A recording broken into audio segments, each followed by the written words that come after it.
Brought to you by TechnoSpark 20 series smartphones. सबने एक स्वर से मिलकर 18 जनवरी को इमरान लाल जी का नाम प्रस्तावित कर दिया था। हालांकि ये मना करते रहे, हमने कहा चुनाव लड़ना ही पड़ेगा। एक ही सिंगल नाम हाईकमान को गया था। जब वहाँ इमरान लाल जी का नाम रोका, हमारे पायलट साहब ने कहा कि हम जगमोहन को भी टिकट दे सकते हैं। हमसे पूछा गया, गलत नहीं कह रहा हूँ, हाईकमान जिसको दे, किरोड़ी के भाई जगमोहन को दे, हमें उसमें भी एतराज नहीं। हमारा तो कांग्रेस का सिंबल होगा, उसी को हम वोट दें। लोकसभा का चुनाव लड़े, इसलिए हम सब ने एक स्वर से मिलकर 18 जनवरी को इमरान लाल जी का नाम प्रस्तावित कर दिया था। हालांकि ये मना करते रहे, हमने कहा चुनाव लड़ना ही पड़ेगा। एक ही सिंगल नाम हाईकमान को गया था।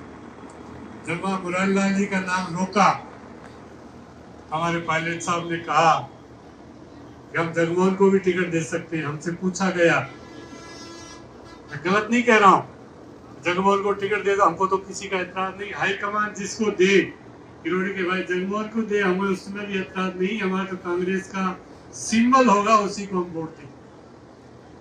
उनकी परिस्थितियां क्या रही क्या नहीं रही, और सबने कह दिया था हमने, अगर वो प्रहलाद गुंजल के साथ कांग्रेस ज्वाइन कर लेता, हम सब ने त्याग कर दिया था, इमरान लाल जी वगैरह सब ने, कि हम जगमोहन को भी स्वीकार कर लें।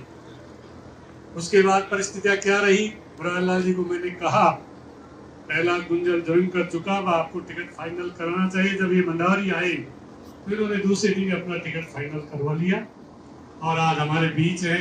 हम सबका दायित्व बनता है। सरकार ने खूब काम किए, खूब विकास के काम हुए, हर गांव में जो मांगा जो दिया, उसके बाद भी परिस्थिति अनुकूल नहीं रही। बदौसा जिले की 5 में से 4 सीटें चुनाव में हम हार गए। ये सब आपको अपने पोलिंग का विश्लेषण करना चाहिए। यही चुनाव है कि हमारे पोलिंग से कांग्रेस कमजोर क्यों रही, कोई इतना लंबा गड्ढा बना, क्या विकास के काम नहीं हुए, क्या आपके बिजली के बिल माफ नहीं हुए, क्या आपके ट्यूबवेल के बिल माफ नहीं हुए 2 साल से, क्या आपको 2 साल से फ्री दवाई फ्री इलाज नहीं मिला 25 लाख तक का?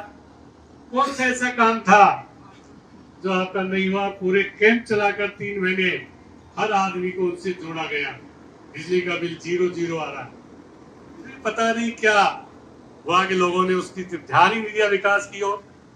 अब देख लीजिए कि आपका मेडिकल का चिरंजीवी 1 तारीख से बंद हो जाएगा फ्रिज, फिर आपको दवाई भी खरीदोगे, पैसे भी लाओगे। अशोक गहलोत जिसने फ्री दवाइयां पूरे हिंदुस्तान में, अगर फ्री दवाइयां दी थी तो राजस्थान के अशोक गहलोत जी ने दी।